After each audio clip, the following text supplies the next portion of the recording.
Morning student, today we are going to study our previous class, जिसमें हमने प्लासी के युद्ध के बारे में पढ़ा था। इसमें जो भी क्वेश्चन हुए हैं ये बने हुए हैं। जैसे पहला क्वेश्चन है, name two powers involve in the battle of Plassey.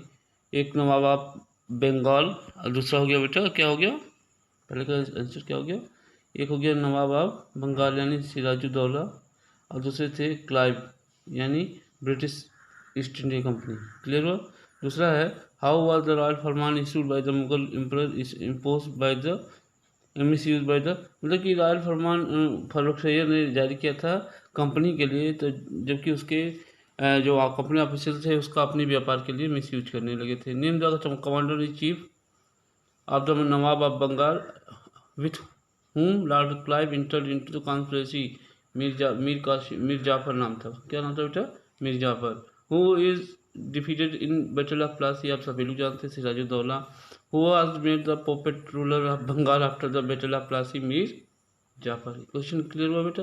अब चलते हैं बैटल ऑफ ब्राक, मतलब कि पहली विजय थी अंग्रेजों की, ब्रिटिशों की पहली विजय कौन थी बेटा? बैटल ऑफ प्लासी,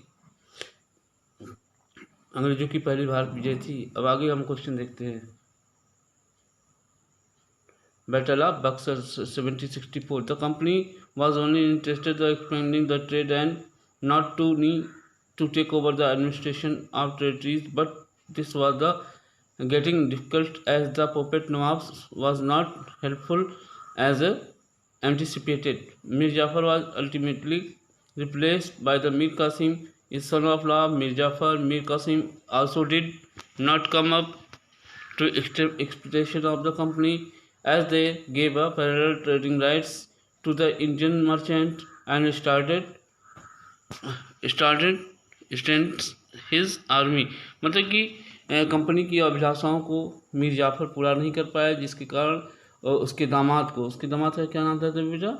मीर कासिम को बंगाल का नवाब बनाया गया। बंगाल का नवाब मीर कासिम जब बना तो भी वो अंग्रेजों की आवश्यकता नहीं पूरी कर पाया, और उसने पैरेलल जैसे जो अधिकार अंग्रेजों को प्राप्त थे वो भी इंडियन को भी, व्यापारियों को भी दिया। The Mir Qasim force an alliance with the Mughal emperor Shah Alam द्वितीय, मतलब कि मीर कासिम ने मुगल बादशाह शाह आलम द्वितीय के और अवध के नवाब सिराजुद्दौला के साथ क्या किया बेटा? अलायंस बनाई। क्या बनाई? अलायंस बनाई। Their combined forces fought with the British force at Buxar. Buxar में लड़ाई हुई। कब हुई? 22 अक्टूबर 1764. The British won the battle and company gained a rule in Bengal. Mir Qasim was overthrown and Mir Jafar was reinstated. Under the new arrangement of Nawab was required to pay sum of 5 lakhs to the company every month, but the company realized that it needed more money to sustain its army and meet the demand of trade. Clear हो बेटा? बक्सर का युद्ध, मतलब कि पहला युद्ध हुआ अंग्रेजों का प्लासी, दूसरा हुआ बक्सर। तो प्लासी इनकी पहली विजय थी, और बक्सर वार जो था बेटा, बक्सर वार में ये जो ब्रिटिश थे वो भारत की सर्वोच्च शक्ति बन गई, सबसे शक्तिशाली शक्ति बन गई। क्लियर हुआ? आगे देखेंगे।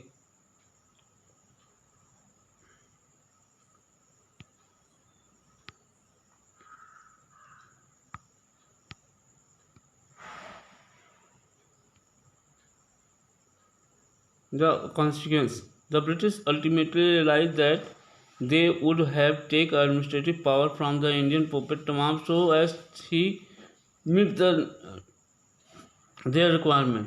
अब ब्रिटिशरों ने क्या रियलाइज़ किया कि उन्हें जो सत्ता चाहिए थी वो उनके कठपुतली नवाब नहीं थे। हाँ, British ultimately realise that they would have to take administrative power from the, कि वो जो उनके कठपुतली वाले नवाब थे उनसे अपनी सत्ता ले लें और खुद शासन करें। After the victory of battle of Buxar the company establish the dominance and the began direct of over the local authorities.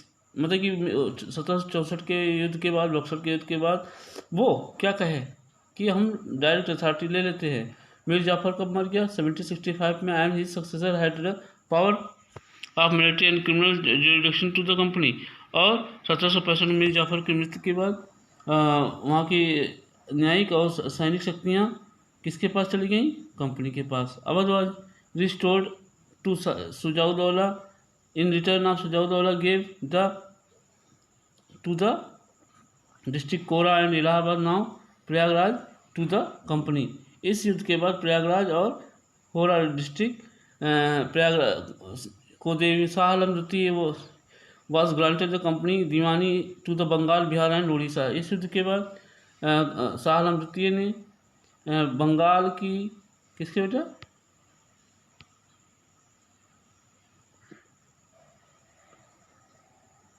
किसकी दीवानी किसको किसको दे दी कि उसकी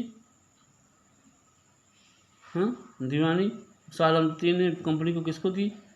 बंगाल की, बिहार की और उड़ीसा की। In return of Shah Alam second was given annual tribute of 26 lakh. Shah Alam began to the live in Allahabad under the protection of British.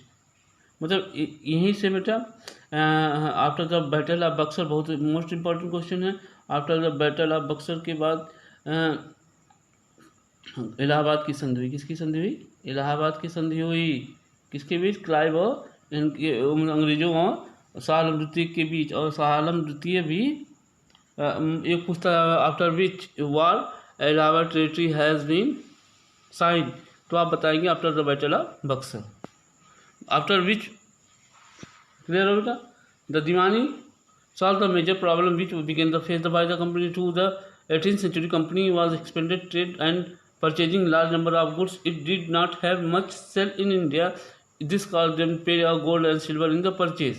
The system of Deewani collection of solved this problem. मतलब कि 18वीं शताब्दी के पहले जो होता बेटा अंग्रेजों का व्यापार इतना नहीं बढ़ पाता, क्योंकि वो लोग वहाँ से ब्रिटेन से परचेज करने के लिए सोना एवं चांदी लाते थे, गोल्ड या सिल्वर लाते थे। हाँ क्या लाते थे? गोल्ड या सिल्वर लाते थे। अब इसके बाद दीवानी के बाद जब ये सारी चीज़ें हो गई तो वहाँ से सोने लाने की कोई ज़रूरत उन्हें नहीं रही। Dual government system. The concept of dual government system introduce by the Bengal in Lord Clive. Lord Clive ने 1765 में डुअल गवर्नमेंट सिस्टम को बंगाल में लागू किया। This inherited the division of power governance with nawab and the company. General administration including law and order under the Nawab of Bengal and revenue and military under the company. मतलब इसके तहत इन्होंने दोहरी जो शासन व्यवस्था लागू की। इसके तहत लॉ एवं क्या कहते हैं बेटा?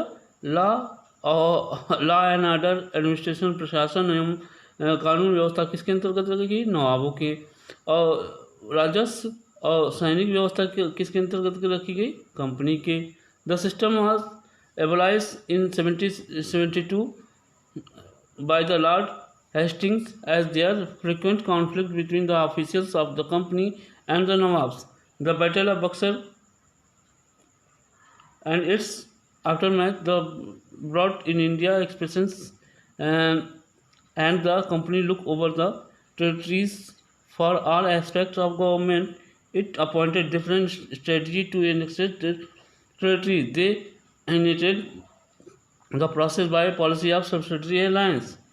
मतलब कि इसके बाद से बैटल ऑफ बक्सर के बाद से कंपनी ने क्या किया? किसी बहुत सारे तरीके अपनाने लगी, जैसे यहाँ के टेरिटरीज़ को कंपनी के साम्राज्य में मिलाया जाए। उसी में से एक पॉलिसी थी सब्सिडरी अलायंस, सहायक संधि। देखते हैं सहायक संधि क्या है बेटा।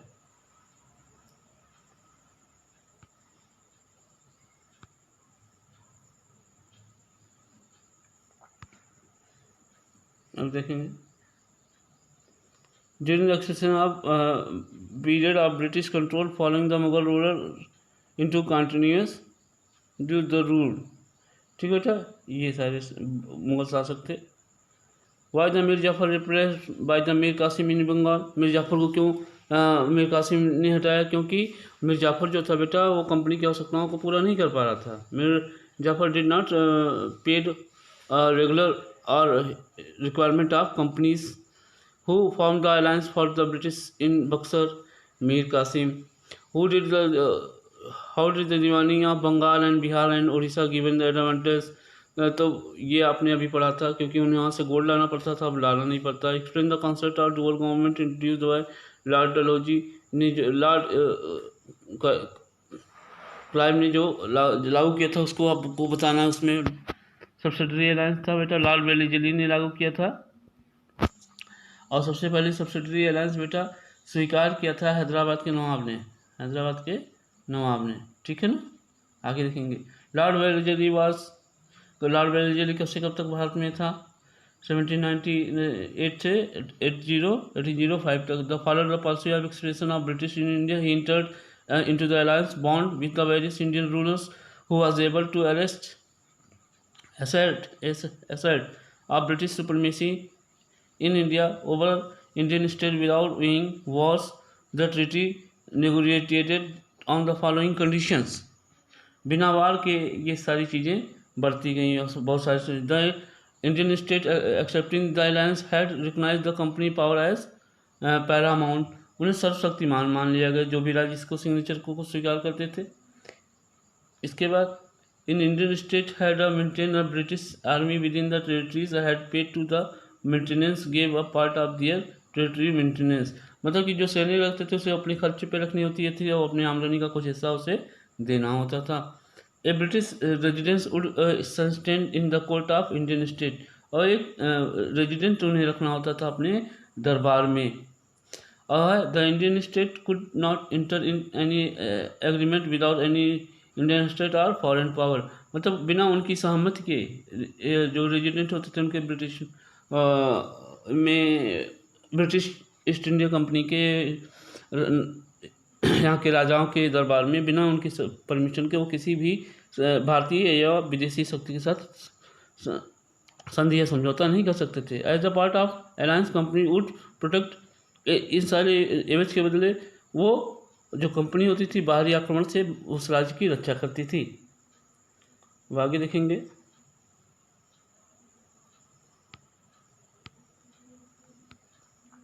Advantage of the subsidiary alliance to the British, the policy of subsidiary alliance advantage the British, they could maintain a large army and expand the Indian state and also got a right of interfere the domestic and external affairs. The company was able to acquire a large territory in India. मतलब इस संधि से इन्होंने क्या पाया बेटा, बहुत सारे क्षेत्रों को इन्होंने एक्वायर कर लिया, और इनकी जो भी, और ये राजाओं के चाहे घरेलू हों मामले चाहे बाहरी हों उस मामलों में ये लोग हस्तक्षेप करने लगे। अब आगे देखेंगे disadvantage for the Indian state, ये डिसएडवांटेज था बेटा subsidiary alliance.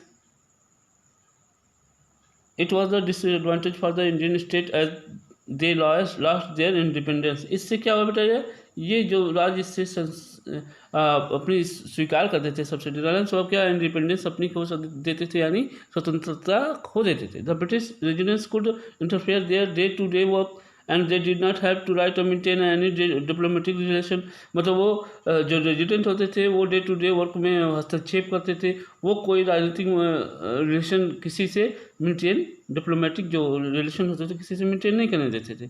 In a way of way the Indian rulers had lost their sovereignty, जिससे यहाँ के शासकों ने अपनी संप्रभुता खो दी। The policy was not without any economic burden as a ruler had paid for the maintenance of large British army, मतलब कि इससे पॉलिसी से इकोनॉमिक बर्डन भी राजाओं के ऊपर पड़ा, जिससे वो काफ़ी सारा पैसा कंपनी को देते थे।